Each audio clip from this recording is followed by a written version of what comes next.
Reunion 2025।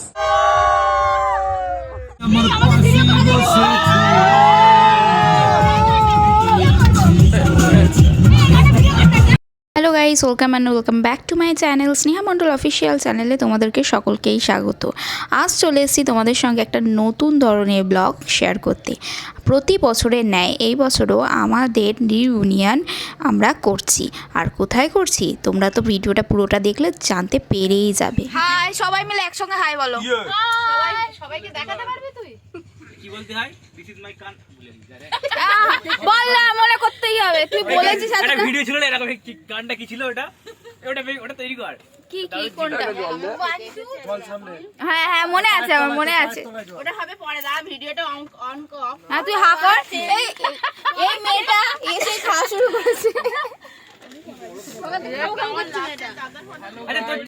হ্যাঁ ঠিকই শুনেছো তোমরা, আজ যাচ্ছি আমরা বকখালি আমাদের রিউনিয়ন সেলিব্রেট করতে।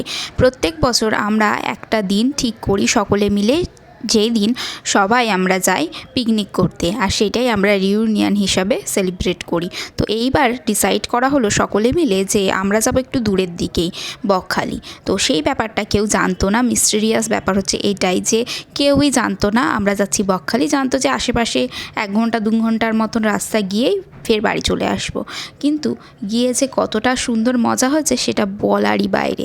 দেখতেই পাচ্ছ আমরা মজা করা শুরু করে দিয়েছি, আর আমাদের বাসও চলা শুরু করে দিয়েছে। তখন বেজেছিল সকাল 6টা যখন আমরা বাসে বসি, এবং এখন সকাল 8টা। আর 8টার মধ্যেই দেখতে পাচ্ছ কতটা কুয়াশা। আমরা প্রায় অনেকটা রাস্তায় চলে এসেছি, আর এইটা হচ্ছে একটা নদী, বুঝতেই পারছো, কারণ সেই চলছে স্টিমার। আর তখন একটু শীতই ছিল, মানে এখন যে এমন গরম পড়ে গেছে তেমনটা ছিল না, একটু শীতই টাইপের ছিল। কারণ তোমরা ভিডিওতে দেখতেই পাবে আমরা সবাই সোয়েটার জ্যাকেট পরি, তার মানে বুঝতেই পারছো ভিডিওটা অবশ্যই ডিসেম্বরের দিকের। আর ভিডিওটা পোস্ট করতে আমার একটু দেরি হয়ে গেছে, তোমরা প্লিজ কিছু মনে করো না। আর অনেকটা রাস্তায় এর মধ্যে আমরা চলে এসেছি। এই নদীটির নাম হচ্ছে দামোদর নদী। এরপরে অনেক গাছপালা, অনেক সুন্দর মনোরম পরিবেশ দেখতে দেখতে আমরা প্রায় হাফ রাস্তা চলে আসার পর দেখতে পাচ্ছি হালকা হালকা বৃষ্টি হচ্ছে। তো আমাদের তখন একটু মন খারাপ হয়ে গেছে যে আজকে আমাদের একটা পিকনিক, এত ভালো দিন, বৃষ্টি হচ্ছে, কী করে কী হবে। তো এই ভাবনায় আমরা একটু চিন্তিত ছিলাম। সঙ্গে আরেকটাও ব্যাপার হয়েছে, যখন সবাই জানতে পেরেছে যে আমরা কাছে পিঠে যাচ্ছি না, যাচ্ছি অনেক দূরে বকখালি, তখন সবার রিয়াকশানটা ছিল পুরো দেখার মতন। অনেকের বাড়ি থেকে একটু চাপে ছিল যে তাদের একটু তাড়াতাড়ি বাড়ি আসতে হবে, এবং অনেকের ছিল যে আজকে আমাদের একটু অনুষ্ঠান আছে, আমাদের বাড়ি যেতে হবে। তো সেই নিয়ে একটু কথা কাটাকাটি এবং একটু ঝগড়ার মধ্যেই পড়ে গেছিলাম। অ্যাকচুয়ালি আমরা করতে চেয়েছিলাম প্র্যাঙ্ক, আর হয়ে গেছে আমাদের ওপরই প্র্যাঙ্ক। দেখো আমরা অনেকটা রাস্তায় অতিক্রম করে চলে এসেছি, আর এই জায়গাটা ছিল অসাধারণ। এইটা হচ্ছে এক ধরনের সেতু, সেই সেতুর ওপর দিয়ে যাচ্ছি এবং দুদিকে নদী, ট্রলার, চারিদিকেই ট্রলার ছিল। দেখতে যে অসাধারণ অপূর্ব একটা দৃশ্য, যেটা বলে বোঝানো যাবে না।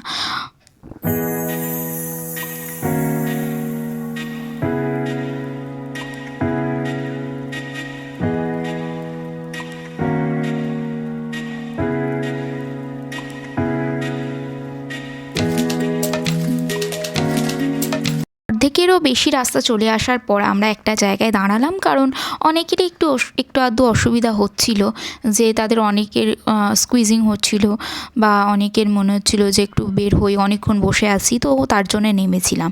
তারপরে যখন আস্তে আস্তে বকখালির দিকে আগাচ্ছি, ততই যেন বৃষ্টিটা একদম ভেয়ে আসছে আমাদের দিকে। আমরা অনেকেই চিন্তায় পড়ে গেছি যে এত বৃষ্টি হচ্ছে, আমাদের ঠিকঠাক ফিরে আসতে পারবো তো, বা ঠিকঠাক গিয়ে পৌঁছাতে পারবো তো, সেটা নিয়েই চিন্তা হচ্ছিল। তারপরে অনেক চিন্তা ভাবনা এবং অনেক কথা কাটাকাটির পরে গিয়ে পৌঁছালাম বকখালিতে। সেখানে গিয়ে দেখি বৃষ্টি আর হচ্ছে। আমরা সকলের ওপরে প্র্যাঙ্ক করতে যাব কি, ওয়েদারই আমাদের ওপর প্র্যাঙ্ক করে দিয়েছে। আমাদের তো নিজেদের ওপরে হাসি লাগছিল যে আমরা সবার ওপরে প্র্যাঙ্ক করতে যাচ্ছি, দেখো প্র্যাঙ্ক আমাদের সঙ্গেই হয়ে গেছে, ওয়েদারই আমাদের সঙ্গে প্র্যাঙ্ক করে দিচ্ছে। সারাটা রাস্তা বৃষ্টি হয়ে যাচ্ছিল, আর যখন গিয়ে পৌঁছালাম তখন আর বৃষ্টির নামও নিশান নেই। তো সেইটাই হচ্ছে ব্যাপার। তো এখানে দেখতেই পাচ্ছ পচা হাই করে দিল আমাদের নাটের গুরু। আর এখানটা হয়ে গেল একটা ছোট্ট করে স্ক্যাম। এখানে বলা হচ্ছিলো 50 টাকায় ছাতা, তারপরে জানতে পারলাম যে 50 টাকা ভাড়া ছাতাটার, আবার নাকি ফেরত দিতে হবে। আমরা আবার ওখান থেকে চলে এসে দেখছিলাম কোথায় বিচটা। এবার গেলাম বিচের সাইডে। বিচটা ছিল অনেকটাই দূর, আমাদের গাড়ি দাঁড় করানো ছিল প্রায় 1 কিলোমিটার দূরে। আমরা সেখান থেকে হেঁটে হেঁটে বিচে গেলাম। আর মাঝখান দিয়ে দেখতে পাচ্ছ একটা নদী টাইপের গেছে, ওটা অ্যাকচুয়ালি নদী নয়, ওখান অবধি জল চলে আসে সমুদ্রে। আমি তো গিয়ে প্রচুর মজা করেছি সেখানে। অনেকেরই অনেক কথা কাটাকাটি, অনেক মন গরম ছিল, কিন্তু যখন সমুদ্রে দেখেছে আর সকলে মিলে ফটো তোলা শুরু করেছে তখন সবারই মন শান্ত হয়ে গেছে। এটা হচ্ছে পাপিয়া আর মিথিলা, এরা আমার ছোটোবেলার বন্ধু। আমরা সেই সবাই 5 থেকে পড়ছি একসঙ্গে। মিথিলার সঙ্গে আমাদের দেখা 11 থেকে, 11-12 আমরা একসঙ্গে পড়েছি। কিন্তু পাপিয়া আমার সেই ছোট্টবেলার বন্ধু, সেই 5-এর। আর দেখো ও হাই বলছে, ও আমাদের একটু চুলবুলি টাইপের। তারপরে আমরা চলে এলাম এই দিকটায়, যেখানে আমরা এখানে খাওয়া দাওয়াটা সারবো। আমরা অ্যাকচুয়ালি বিরিয়ানিটা বানিয়ে এনেছিলাম বাড়ি থেকেই, আমরা অর্ডার দিয়ে এনেছিলাম। আর এখানে একটু গরম করে নিয়েছিলাম। তো চারিদিকে পরিবেশটাও মোটামুটি ভালো ছিল, কিন্তু একটু নোংরা, চারিদিকে কি বলবো তোমার নোংরা ঝোংরা পড়েছিল, যেমন কাগজ কুটি যেমন হয়। আমার মনে হয় অতটা দূষণ করা উচিত নয়, পরিবেশ দূষণ করা উচিত নয়। মানুষ যত যে হারে পরিবেশ দূষণ করছে, পরিবেশে প্রাণীগুলো কোথায় যাবে।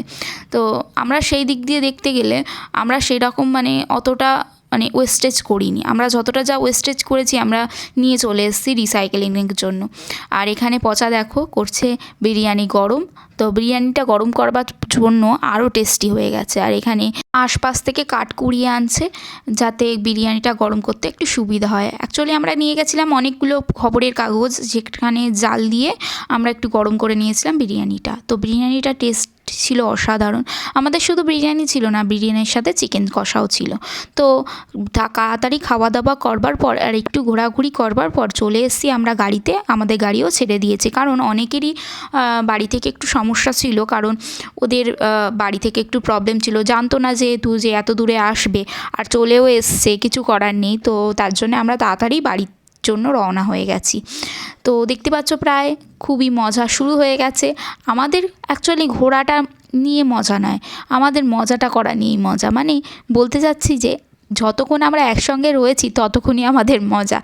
আমরা যে ঘুরতে যাব সেই মজাটার থেকেও একসঙ্গে থাকার মজাটা আমাদের কাছে বেশি গুরুত্বপূর্ণ। তো দেখতেই পাচ্ছ আমরা এবার বাড়ির দিকে রওনা হয়ে গেছি। আর সেই যে সেতুটা আগে দেখাচ্ছিলাম না, সেই সেতুটাই এখানে দেখতে পাচ্ছ। আর এতগুলো ট্রলার দিকে তো আমার মনটা খুশ হয়ে গেছে।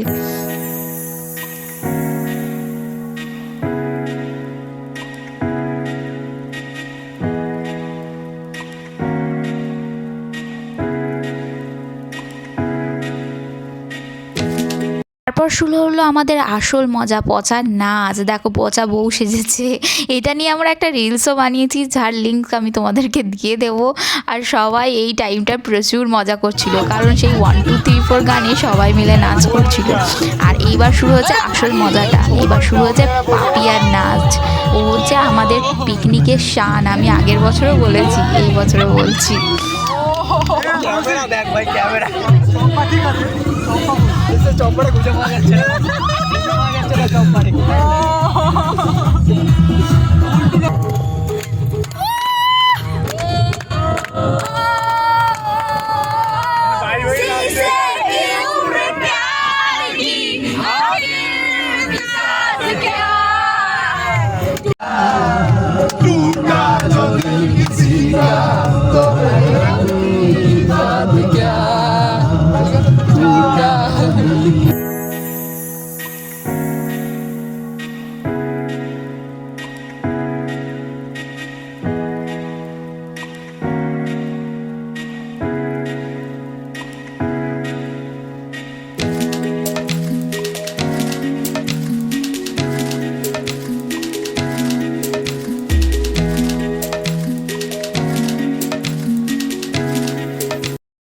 10:30 বেজে গেছে বাড়ি ফিরতে ফিরতে গাইস। তো তোমাদের কেমন লাগলো ভিডিওটা প্লিজ কমেন্টে জানিও। আর খুবই ছোট্ট করে আমাদের কেকটা কাটা হয়েছে, তার ভিডিও ফটো কিছুই নেওয়া হয়নি, ছোট্ট একটা ক্লিপ নিয়েছিলাম। তো তোমাদের কেমন লাগলো প্লিজ কমেন্টে জানিও, লাইক শেয়ার সাবস্ক্রাইব সব কিছু করে দিও। বাই।